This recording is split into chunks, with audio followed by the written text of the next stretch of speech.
Do you remember the story of Frankenstein, where an ambitious scientist creates life from dead parts, but his creation becomes a powerful, uncontrollable monster which destroys everything and goes completely out of the control of the creator?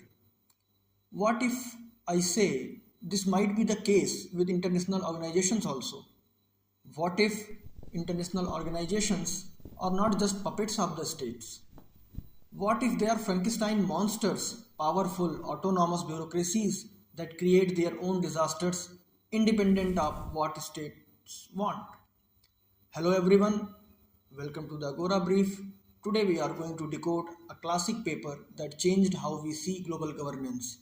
The title of the paper is The Politics, Power and Pathologies of International Organizations by Michael and Barnett and Martha Finnemore, published in 1999 in the journal International Organization. As we see that there has been an exponential rise in the number of international organizations in the past century. So a simple question that the authors ask is, do international organizations really do what their creators intend them to do? How they actually behave after they are created? Rational choice theories like neoliberal and neo-realist theories both implicitly or explicitly agree that international organizations help states further their interests where they are allowed to work. But the notion that international organizations are instruments created to serve states' interest is not much questioned by neo-realist or neoliberal scholars. After all, why else would states set up these organizations and continue to support them if they didn't serve states' interests? The authors further ask, international organizations often produce undesirable and self-defeating outcomes, but they do not even get any punishment. Leave dismantling. To answer these questions, the authors turn towards constructivist approach rooted in sociological institutionalism and use Weberian arguments about bureaucracy. They try to provide the reason why the international organizations that are not efficient or effective servants of member states might continue to exist. The sociological approaches present two nuanced conceptions. The first one is international organization and their involvement, and the second one is international organization autonomy. Let's see the both briefly. International organization and their involvement. Involvement can select or favor organizations for reasons other than efficient or responsive behavior. For example, organizations may be created and supported for reasons of legitimacy and normative fit rather than efficient output. They may be created not for what they do but for what they are, for what they represent symbolically and the value they embody. Some organizations exist in competitive environments that create strong pressures for efficient or responsive behavior, but many do not. Some organizations operate with clear criteria for success, like firms that have balance sheets, whereas others, like political science departments, operate with much vague missions, with few clear criteria for success or failure, and no serious threat of elimination. International organization autonomy. They argue though IO are constrained by the states, but the empirical studies do not prove that they are passive mechanisms with no independent agendas. Drawing from Weberian bureaucracy, sociologists say that bureaucracy is a peculiarly modern cultural form that embodies certain values and can have its own distinct agenda and behavioral dispositions. Therefore, we can safely say that international organizations have bureaucratic model at their core and possess some autonomy. Now, the next question that comes is, if IOs are powerful, where does that power and autonomy come from? According to the authors, it comes from two things. First, rational legal authority. We trust bureaucracies because they seem neutral and objective. They are not politicians, they are experts following rules. Even in our daily lives, if we are asked to do something absurd by administration which we don't like, They simply get away by saying that, sorry, those are the rules. We are simply doing our job. Second one is control over information. International organizations have the data and the expertise that politicians do not. Though they reduce the information asymmetry between the states, as all states are having equal access to the resources of the organization, but they create new information asymmetries between international organizations and states. Because of this authority, international organizations exercise power in three ways that states cannot. First one is classifying the world, second one is fixing meanings, and the third one is diffusing norms. Let's see them one by one. Classifying the world. The ability to classify objects, to shift their very definition and identity, is one of bureaucracy's greatest sources of power. For example, who counts as a refugee? The United Nations High Commissioner for Refugees decides that definition. If you do not fit their box, you do not get aid. As Barnett and Finnemore write, I quote, an elementary feature of bureaucracies is that they classify and organize information and knowledge. The classification process is bound up with power. Consequences of this bureaucratic exercise of power may be identity defining or even life threatening. Unquote. Fixing meanings. This is related to classification. They define concepts like development or security. The role of international organizations is evident in redefining the concept of security from being state-centric to individual-centric. With this redefinition, international organizations force the whole world to play by those rules. As Barnett and Finnemore write, I quote, international organizations exercise power by virtue of their ability to fix meanings, which is related to classification. Naming or labeling the social context establishes the parameters, the very boundaries of acceptable action.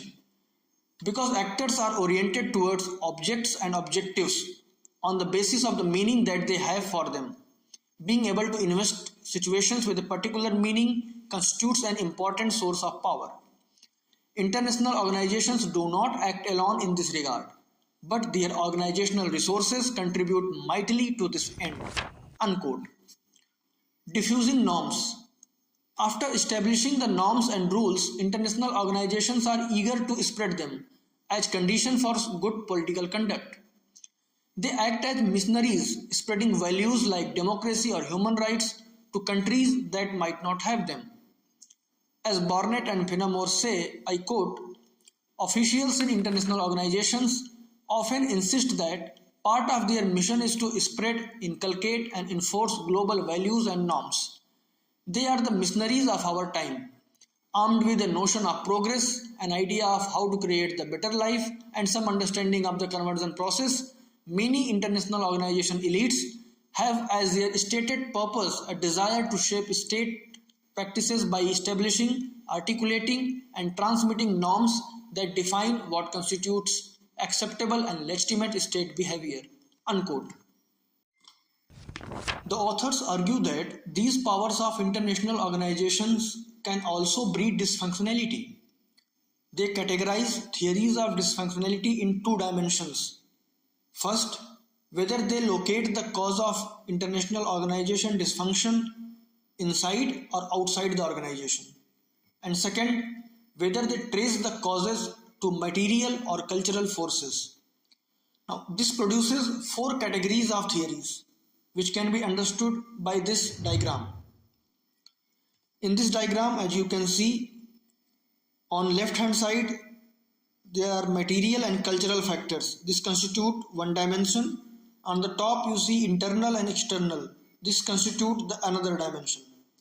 Now, when the cause of dysfunctionality comes from within the organization and from material reasons, then it constitutes bureaucratic politics theory. And when the cause of dysfunctionality is material, the reason is material, and it is coming from outside the organization, then we get realism or liberal institutionalism, this theory. And when there are cultural reasons located outside the organization, then we get this world polity model. And when the dysfunctionality comes from within the organization and because of cultural reasons, then we get bureaucratic cultural model. So in this diagram, as you can see, we are getting four theories: bureaucratic politics, realism or neoliberal institutionalism, world polity model, and bureaucratic culture. The authors focus on the theory of bureaucratic culture, where the international organizations develop distinctive internal cultures and promote dysfunctional behavior, and they call it pathological. So they identify five specific pathologies. First one, irrationality of rationalization. Second, bureaucratic universalism. Third, normalization of deviance. Fourth, insulation. And fifth, cultural contestation. Let's break them down. Irrationality of rationalization. This happens when rules become ends in themselves. They follow the rules blindly without caring about the result that it may produce.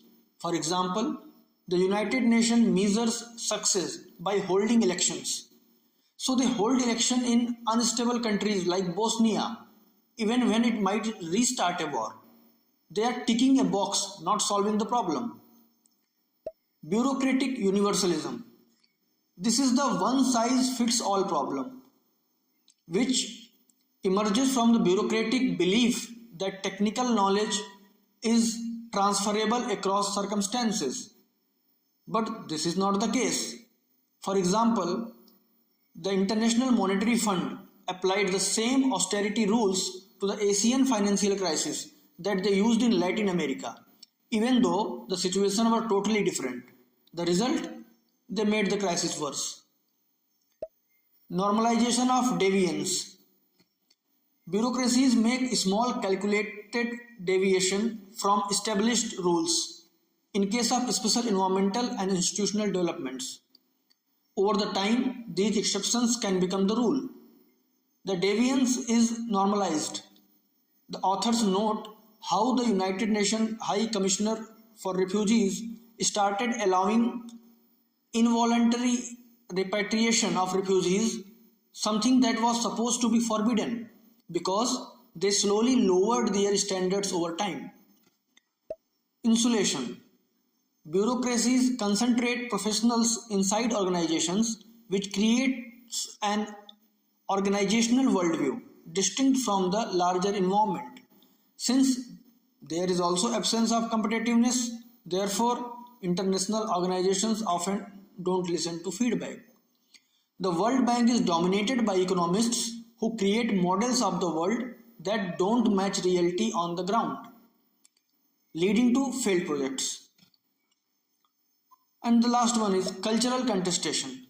The putative hierarchy within the organization creates a pockets of autonomy and political battles within the organization. Different departments inside an international organization fight each other. They battle over budget or material resources. They clash over distinct internal cultures that grow up inside different divisions of the organization. The authors quote Shashi Tharoor. I quote, "It is extremely difficult to make war and peace with the same people on the same territory at the same time." Unquote. In Bosnia, the United Nations had a clash between its neutrality department and its humanitarian department. The result was a confused policy that failed to protect civilians. So we have reached at the last segment of our video. Now we should ask one important question. Why does this paper matter today? This paper matters because it challenges the statist ontology of international relations. It forces us to treat organizations like the World Health Organization, the World Trade Organization, or the United Nations as purposive actors. When we see a failure in global governance, we should not just look at what the United States or China or Russia wanted. We have to look inside the organization.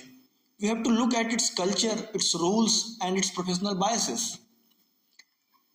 If you are a student of political science, This paper is your license to open the black box of international organizations and see how the machinery actually works and why it sometimes breaks.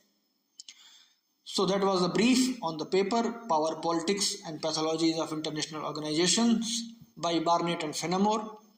If you want to read the full paper, the citation is in the description. Do you think modern international organizations like the World Health Organizations are suffering from these pathologies? Let me know in the comments. Subscribe for the next research brief. Thank you.